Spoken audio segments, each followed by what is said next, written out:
आर्जा को आज हमें धारण करना है और किसका त्याग करना है? छल कपट। किसका? छल कपट यानी बेईमानी का त्याग करना है। ठीक है ना? सुनो मैं बताता हूँ बेईमानी होती क्या है। किसी के साथ धोखाधड़ी करना है बेईमानी होती है। बेईमान व्यक्ति कभी लाइफ में सक्सेस नहीं होता है। अगर आप अपनी पढ़ाई के प्रति भी अगर बेईमानी कर रहे हो ना तो आप सक्सेस नहीं होगे, आप नीचे गिर जाओगे। समझ रहे ना मेरी बात को? नीचे गिर जाओगे। पढ़ाई में सक्सेस वही होगा जो पढ़ाई रियलिटी में करेगा। समझ बात को? बेईमानी पता किस तरीके से करता है? देखो इंसानों के अंदर तो छिलकपट ज्यादा रहता है लेकिन जानवरों के अंदर छिलकपट उतना नहीं रहता है। पता क्या हुआ? एक बार एक दूध वाला व्यक्ति था, है ना? तो दूध वाला व्यक्ति अपने घर से जब निकलता था तो आदि वो था ना, वो जिसमें दूध भरते हैं, जिसमें होती है हाँ जो बाल्टी होती है ना, ड्रम होता है, उसको दूध भर के ही जाता था। और साइकिल पे जाकर के दूसरे गांव में जाता था वो, है ना?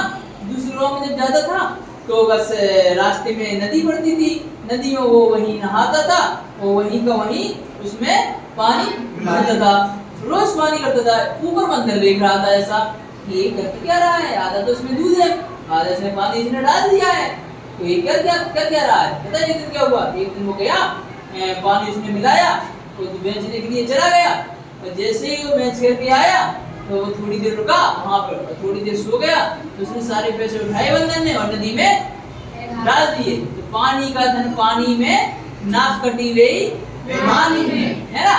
तो इस प्रकार से बंदर को भी समझ आ रहा है कि ये बेईमानी कर रहा है जो नहीं करना चाहिए।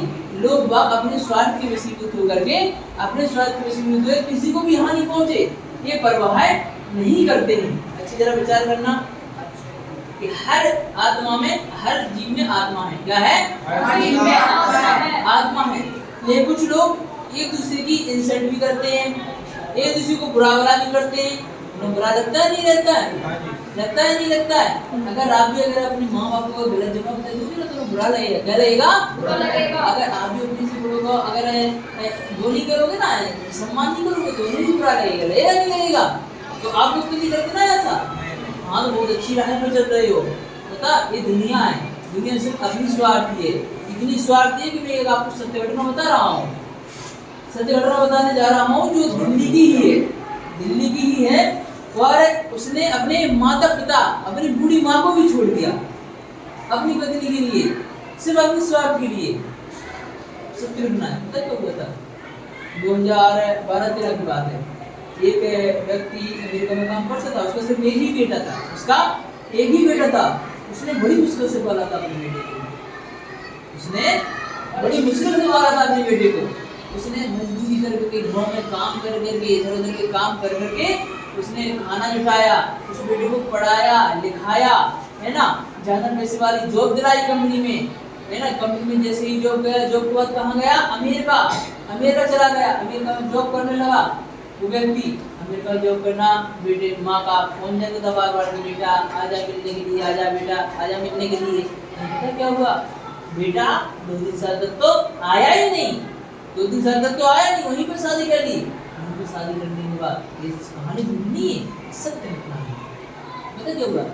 बस 2-3 साल बाद आया, उसकी पत्नी ने वहाँ पर कह दिया कि मतलब आप चले जाओ, वहाँ की प्रॉपर्टी वगैरह तो होगी, घर मकान तो होगा, तो वो बेच बाच के आ जाओ, है ना? तो बस पता नहीं उसके अंदर क्या कुछ हुआ, तो वो आया यहाँ पे और बस कहने लगा मैं माँ आपको लेने के लिए आया हूँ, और ये दिल्ली का मकान बेच दीजिए और फिर अपन साथ में चलते हैं। माँ तो बेचारी वैसे प्यार की मुक्ति थी, बेटे का प्रेम मिला नहीं, पति उसने मतलब जब शादी हुई थी उसके 2-3 साल बाद खत्म हो गए थे। तो बस यहाँ वहाँ काम काज कर करके और बेटे को पाला पोसा, फीस अदा की, है ना? फिर पता क्या हुआ कि बस माँ ने समझा कि चलो ठीक है मेरा बेटा है और हमें रहना ही अब अमेरिका में है, तो हम यहाँ का घर गृहस्थी किसके लिए जोड़े? कुछ नहीं किया, बस वो बेचा मकान का 1.5 करोड़ का। कितने का बेचा? 1.5 करोड़। दिल्ली में तो छोटी छोटी सी जगह बहुत महंगी होती है, बस 1.5 करोड़ का बिका। उसने फंड इकट्ठा किया और ले गया अपनी माँ को एयरपोर्ट पे। कहाँ ले गया? एयरपोर्ट पे। एयरपोर्ट पे ले गया, तब क्या हुआ? एयरपोर्ट पे बैठना था, कहाँ बैठा दिया। फिर पता क्या किया? उसने कहा माँ आप बैठिए यहाँ पे, मैं टिकट टिकट सबका इंतजाम करके आता हूँ, तो मैं आपको ले जाऊंगा यहाँ से। तो वो गया, फ्लाइट चली गई। उसकी माँ इंतजार करती रही, आधा घंटा, 1 घंटा, पौन घंटा, 2 घंटा, 4 घंटा, 5 घंटा। 5 घंटे के बाद ये इधर उधर करने लगी कि मेरा बेटा कहाँ गया, मेरा बेटा कहाँ गया। तो वैसे मेरे बेटे को अमेरिका जाना था, अमेरिका जाना था, इधर उधर काउंसिल की, पता चला वो फ्लैट चली गई। माँ रोती रही। क्या बीती होगी उस माँ को, जिसने बड़ी मुश्किल से पाला पोसा है अपने बेटे को, बड़ी मुश्किल से इतना बड़ा किया है, तो बूढ़ी माँ को मौत छोड़ गया। उस माँ को फिर वहाँ के लोगों ने वृद्धाश्रम। बच्चे ऐसे होनी चाहिए क्या? जी, जिसने पाला पोसा है उसने तो पढ़ाया है, पढ़ाना तो उसका कर्तव्य था, पढ़ाना उसका कर्तव्य था। आपको भी पढ़ाना उसका, अब आपके माता पिता का कर्तव्य है। कर्तव्य है कि नहीं है? आपकी रिस्पांसिबिलिटी क्या है? उनकी सेवा करने की बनती है, नहीं बनती है?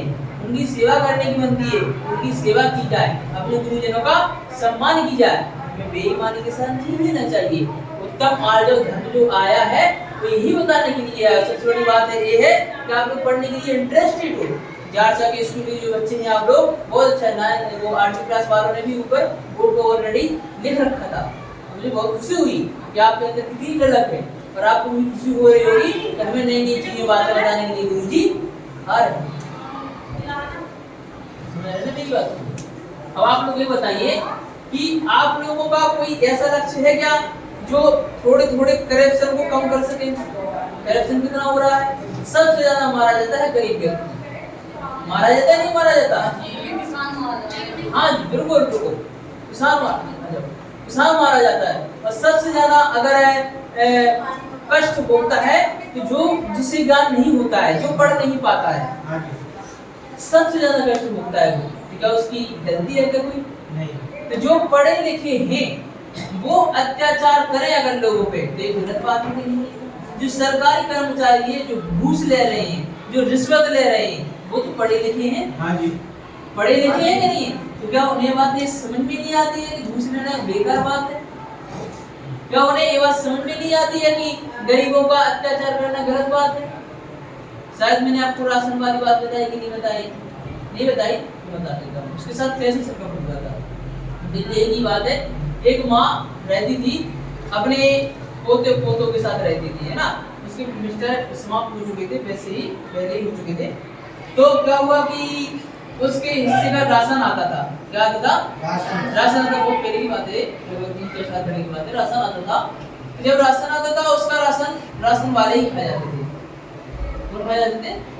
राशन वाले ही खा जाते थे, उसको नहीं मिलता था। लेकिन वो इधर उधर भटकती रहती थी, इधर उधर के काम करके वो मतलब करती थी। और इसके बाद में क्या हुआ कि जब मैंने देखा कि मैं भी वहाँ जॉब कर रहा था, मैंने देखा कि इनकी अम्मा का मतलब इतनी गरीब स्थिति है, परिस्थिति है कि खाना भी नहीं जुटा पाती है। तो कभी कभी मैं भी दे दिया करता था कुछ पैसे के, अम्मा आप इस तरीके से थोड़ा बहुत कर लो। लेकिन मैंने सोचा कि पैसे तो मैं दे दूँगा, कोई दिक्कत नहीं है, लेकिन ऐसा मतलब सरकार की भी हेल्प मिलनी चाहिए।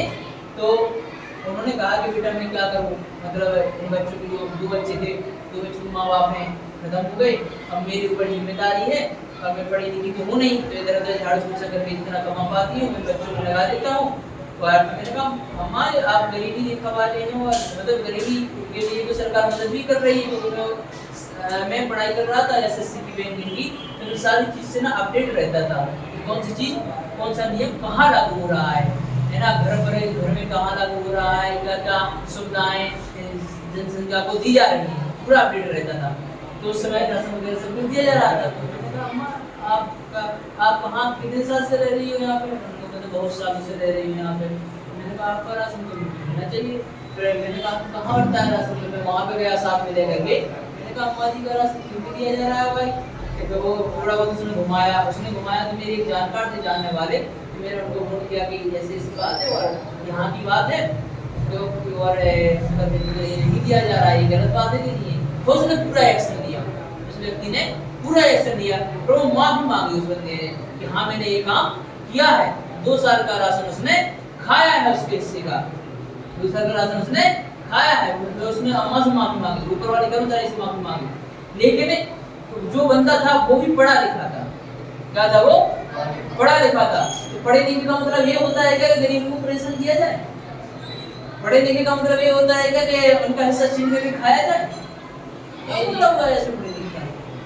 इससे अच्छे तो अनपढ़ व्यक्ति है, कम से कम किसी को सताता तो नहीं है, किसी का हिस्से का खाता तो नहीं है, मजदूरी करता है, मेहनत करता है खेतों में। जो किसान है, किसान ईमानदार है, तो मेहनत ईमानदारी से करता है नहीं करता है। खेतों में अगर मेहनत ईमानदारी से नहीं करेगा तो उसकी फसल तो आएगी ही नहीं। क्या मैं गलत कह रहा हूँ क्या? नहीं। अगर ईमानदारी से मेहनत किसान नहीं करेगा तो उसकी फसल तो आएगी नहीं, नष्ट हो जाएगी। अगर आर्मी वाला जवान अगर ईमानदारी से ड्यूटी ना करे तो देश सुरक्षित रह ही नहीं पाएगा। फिर वह कर्मचारी है जो बैठे हुए हैं बने करके, वो ईमानदारी से क्यों नहीं काम कर रहे हैं, वो क्यों लोगों को परेशान कर रहे हैं? कौन चीज के खिलाफ? आप लोगों को खिलाफ होना, आप नहीं छूटी होती। शायद हो सकता है उन्हें ऐसे संस्कार ना दिए गए, उन्हें ऐसे संस्कार नहीं दिए गए हो, जिसके कारण वो क्या है, वो मतलब दूसरों पर अत्याचार कर रहे हैं। सुरक्षा कर्मी, पुलिस वाले भी घुस लेते हैं कई जगह, और पुलिस वालों को भी पता है कि कई सारे पुलिस वाले भ्रष्ट हैं, अरे बहुत है ना, बहुत है। कुछ ईमानदार हैं, लेकिन ये गलत है। सभी को ईमानदार होना चाहिए, सुरक्षा के लिए बने, ना कि परेशान रहने के लिए बने हैं। इसलिए ध्यान रखना बच्चों कि हमें क्या ईमानदारी के साथ में कार्य करना है।